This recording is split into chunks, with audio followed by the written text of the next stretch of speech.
Hello everyone, I am Dr. Prerna Mata and she is Dr. Mohita Sharma. We are from Tirupati Eye Center and Training Institute.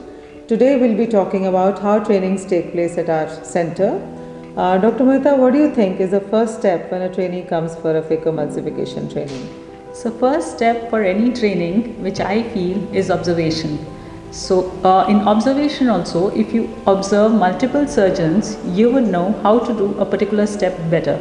Because in any training, the most important thing is learning each step in a very, very perfect manner.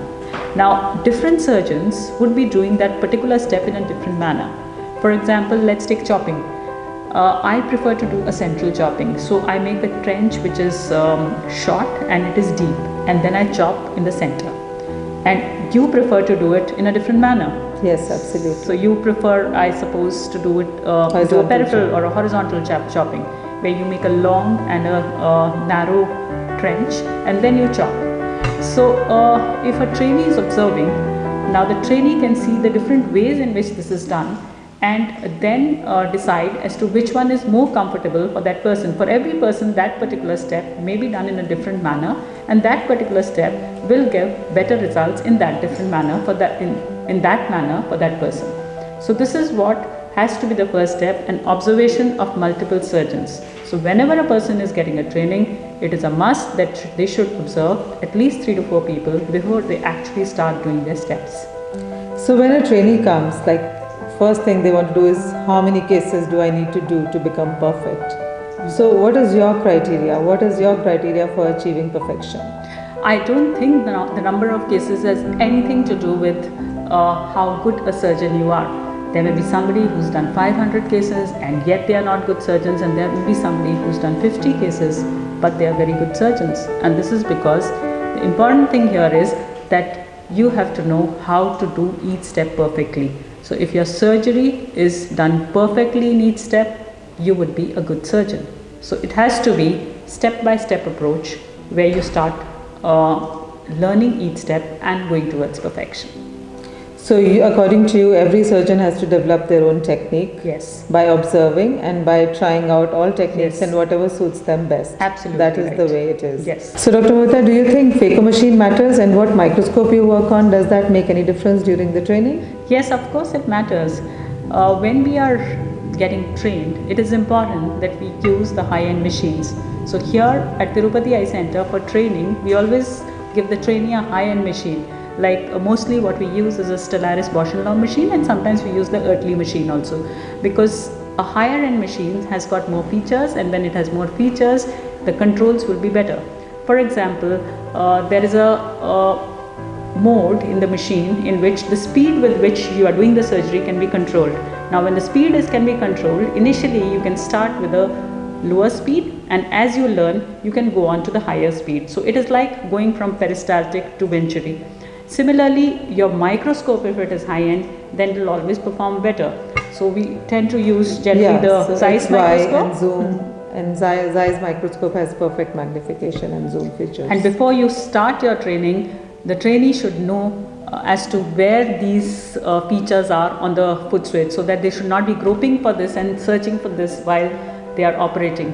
Because they may not realize, but when a trainer operates, the trainer uses the foot switch several times and the trainee may not realize, because as you go down in the trench deeper, you have to go down with your microscope also, with your magnification also, and you have to increase your magnification and you have to focus it down. Absolutely. Then only you would know whether your trench is deep enough or not. Yes. So the machines definitely matter.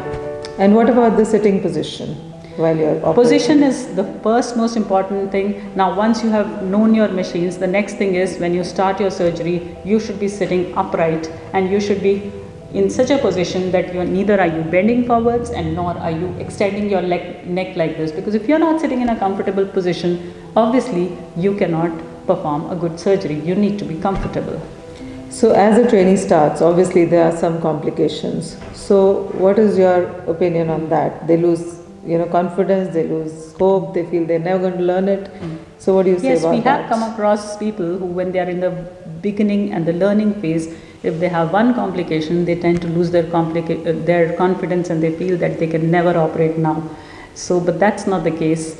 complication is part of the surgery, and what is important is that we go review our cases and we try to see why that complication happened and not repeat that mistake again.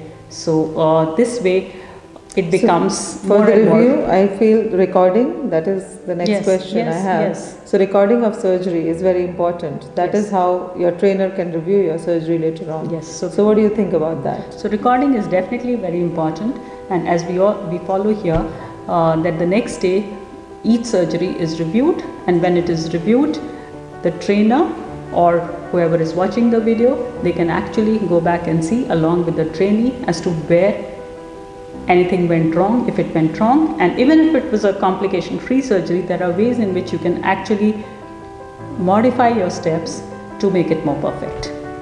Right. So Dr. Mohita, do you think speed of surgery matters?